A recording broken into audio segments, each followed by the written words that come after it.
신앙의 동지 여러분 안녕하십니까? 서정교회 최영석 목사입니다. 오늘 여러분과 함께 은혜를 나누고 싶은 말씀은 신약성경 로마서 12장 1절로 2절 말씀입니다. 제가 본문을 봉독해 드리겠습니다. 그러므로 형제들아 내가 하나님의 모든 자비하심으로 너희를 권하노니 너희 몸을 하나님이 기뻐하시는 거룩한 산제사로 드리라. 이는 너희의 드릴 영적 예배니라. 너희는 이 세대를 본받지 말고 오직 마음을 새롭게 함으로 변화를 받아 하나님의 선하시고 기뻐하시고 온전하신 뜻이 무엇인지 분별하도록 하라. 말씀 제목은 이 세대를 본받지 말라는 제목으로 말씀을 증거하겠습니다. 사도 바울이 로마서를 기록한 당시의 시대적 배경은 정치적으로는 로마 제국의 통치를 받고 있었고 문화적으로는 헬라의 세속적 문화와 또 황제의 숭배의 우상 종교 그리고 유대인들의 율법주의적 신앙으로 인해서 혼탁한 시대였습니다. 오늘 말씀을 통해서 이 세대를 본받지 말라는 사도 바울의 말씀의 뜻이 무엇인지 살펴보도록 하겠습니다. 첫째, 이 세대를 본받지 말라. 이 세대는 사도 바울이 살았던 그 시대를 말씀하고 있습니다.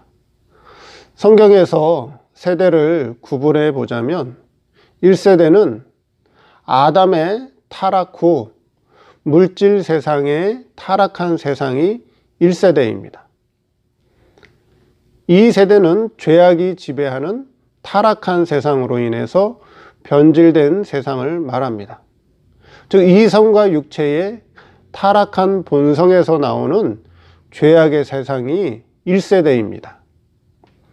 그 다음 두 번째 세대 2세대는 예수님께서 죄와 사망에서 택한 자녀들을 구원하기 위해 그들의 모든 법적인 공의의 문제를 해결해서 특별 은총의 은혜의 세계 즉 중생한 세 사람, 중생한 영이 하나님과 신령한 교제를 나누는 세상이 2세대, 즉 두 번째 세대입니다. 그 다음 3세대는 사도 바울이 사역을 하던 그 당시의 세상을 말씀하고 있습니다. 여기서 2세대라고 하는 것은 즉 사도 바울이 사역을 하던 3세대, 즉 로마의 정치적인 지배와 헬라의 타락한 다신교 문화와 또 황제 숭배의 우상 숭배와 유대교적인 율법주의 신앙이 혼재되어 있던 그 시대를 말씀하고 있습니다. 자, 1세대는 아담의 타락, 즉 아담의 타락으로 인해서 죄와 사망으로 덮여있는 이 변질된 죄악된 세상, 즉 성도의 이성과 육체가 살아가는 이 세상이 1세대요. 그 다음 이 세대를 구분하자면 2세대는 그 죄와 사망에 덮여있는 그 죄악된 세상에서 택한 자녀들을 구원시켜 특별 은총 안에서 우리 중생한 세 사람이 하나님과 신령한 교제를 나누는 것이 두 번째 세대, 2세대요. 3세대는 사도 바울이 그 당시에 활동했던 그 세대가 3세대다 하는 것이죠. 그럼 당시 사도 바울이 활동하던 그 당시 예수를 구주로 믿던 성도들은 그와 같은 환경 속에서 바른 믿음을 분별하고 지키며 신앙생활하기가 어려운 시대였다라고 하는 것입니다. 그래서 그 시대를 본받기 쉬웠고 그 시대의 유행을 따르기가 쉬웠던 것입니다. 사도 바울이 그 당시에 이 세대를 본받지 말라고 했는데 오늘 우리 성도들에게 이 타락한 죄와 사망 아래 덮여있는 이 타락한 이 물질 문명의 세상을 본받지 말라고 했는데 어떻게 해야 이 세대를 본받지 않겠느냐 하는 것입니다. 이 세대를 본받지 않기가 쉽지가 않습니다.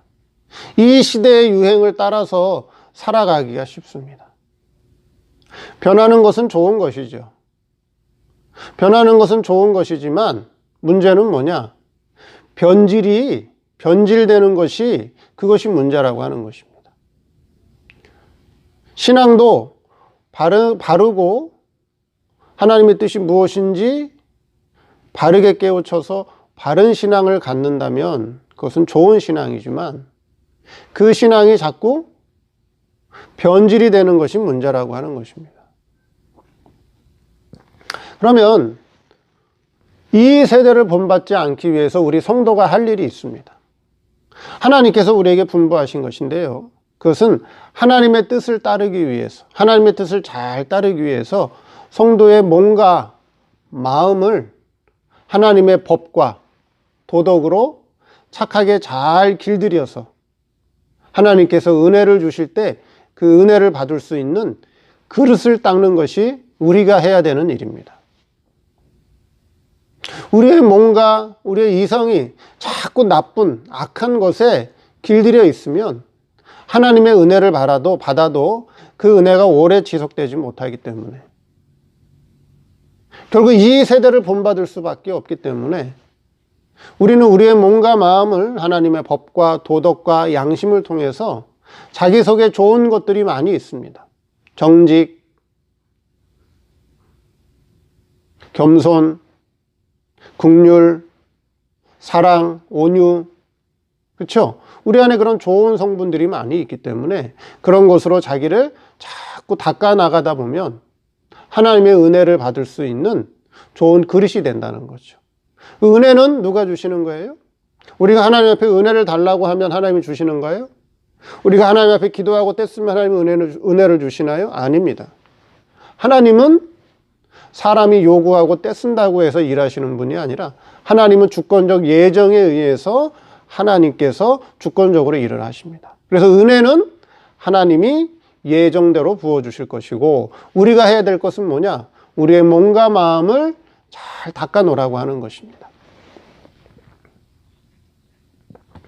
두 번째, 마음을 새롭게 함으로 변화를 받으라. 오늘 본문에서 말하는 마음이 새로워지는 것. 마음이 새로워지는 것은 어떤 면을 말씀하는 것일까요? 마음이 새롭게 된다라고 하는 것은 인간의 도덕적 수양으로 인간이 노력하면 어느 정도는 될 수 있지만 한계가 있습니다. 왜냐하면 성도의 이성과 육체는 죄와 사망 아래에 있기 때문입니다. 물론 이성과 육체를 어떻게 하라 그랬죠? 그릇을 닦아라. 잘 수양해서 그것을 닦으라고 하는 것입니다. 그런데 그것이 한계가 있다라고 하는 거죠. 그래서 여기서 말씀하는 마음을 새롭게 하라고 하는 것은 하나님께서 해 주신다라고 하는 그런 의미가 있다는 것입니다. 즉 마음이 새롭게 되어 변화되는 것은 인간의 수고와 노력으로 되는 것이 아니라 성신 하나님의 감화와 감동을 통해서 진리의 깨우침과 말씀 역사를 통해서 우리의 마음을 변화시켜 주신다는 것입니다. 즉 하나님의 속성이 우리에게 입혀지는 것만큼 우리의 마음이 변화되는 것입니다. 이 변화는 육에 속한 것이 아니라 즉 인간의 수고와 노력으로 되는 것이 아니라 하나님께서 우리에게 입혀주시는 것이고 우리를 변화시켜 주시는 것입니다. 즉 성신 하나님의 감화 감동을 통해서 진리를 깨우쳐 주시고 성자 하나님의 말씀 역사를 통해서 하나님의 신적인 지혜 지식과 신적인 성품과 신적인 능력을 입혀줄 때 우리의 마음이 새롭게 변화되는 것입니다. 그러면 하나님과의 관계도 변화되고 사람과의 관계도 변화되고 일과의 관계도 변화되게 됩니다. 즉, 내가 변해야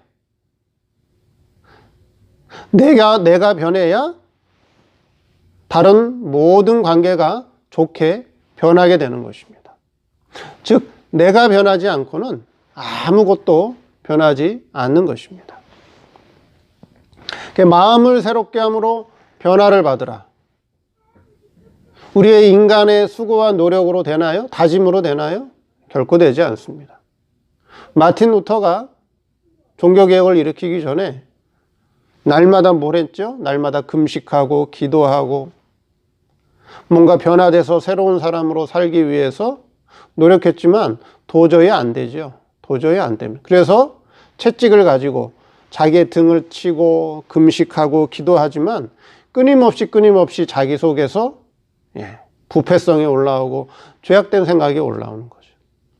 그래서 아무리 인간의 수고한 노력을 해도 마음이 새롭게 되거나 변화되지 않습니다. 마음이 새롭게 되고 변화를 받는 것은 성신 하나님의 역사와 진리의 깨우침, 그리고 성자 하나님의 말씀 역사를 통해서 우리 안에서 새 창조 역사가 일어날 때, 신적인 지혜 지식과 신적인 성품과 신적인 능력을 입혀질 때 자연스럽게 변화되는 것입니다.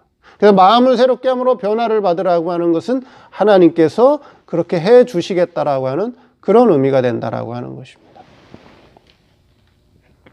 세 번째, 분별하는 생활을 하게 됩니다. 진리의 깨우침과 말씀 역사를 통해 성도의 마음이 새롭게 되면 유대교적인 율법주의적인 신앙과, 즉 인간의 수고와 노력으로 구원 얻으려고 하는 그런 율법주의적인 신앙과 헬라의 타락한 혼합적인 문화와 황제 숭배의 우상적 신앙에서 바른 신앙이 무엇인지 하나씩 깨닫게 됩니다. 분별하는 생활을 하게 됩니다. 그리고 하나님의 선하시고 기뻐하시고 온전하신 뜻이 무엇인지 이제 하나하나 분별하는 생활을 하게 됩니다. 여기서 말씀하는 하나님의 선이라고 하는 것은 어떤 선을 말씀하는 것일까요? 선이라고 하는 것은 도덕적 행위에서 나오는 것을 선이라고 합니다. 근데 여기서 말씀하는 하나님의 선이라고 하는 것은 일반 도덕을 말하는 것이 아니라 신앙 도덕에서 나오는 생활로 이기적인 생활이 아니라, 즉 자신만을 위하는 생활이 아니라 다른 사람을 이롭게 하는 이타적인 생활을 하나님의 선이라고 말하는 것입니다. 오늘 성도들이 이기적인 삶을 사는 자들이 많을까요? 이타적인 삶을 사는 자들이 많을까요? 이기적인 삶을 사는 사람들이 훨씬 많겠죠. 그것은 신앙이 아직 변하지 않아서 그렇습니다. 아직 마음이 변하지 않아서 그렇습니다. 하나님의 선이라고 하는 것은 이기적인 생활이 아니라 바른 신앙 안에서 바른 깨우침과 바른 신앙으로 이타적인 삶을 사는 것이 하나님의 선이다. 그 다음에 하나님의 선하시고 하나님의 기뻐하시는 뜻이 무엇이냐? 하나님은 무엇을 기뻐하시나요? 성경에 뭐라 그랬죠? 하나님을 사랑하고 내 이웃을 내 몸과 같이 사랑하라. 이것이 율법과 선지자의 대강령이니라. 즉 이웃을 내 몸과 같이 아끼고 사랑하는 생활을 할 때 그 하나님께서 기뻐하십니다. 우리 성도가 직접적으로 하나님을 기쁘게 할 수는 없어요. 우리가 하나님을 직접적으로 어떻게 기쁘게 해드릴 수가 있을까요? 기도를 많이 하면 하나님이 기뻐하실까요? 성경을 많이 읽으면 하나님이 기뻐하실까요?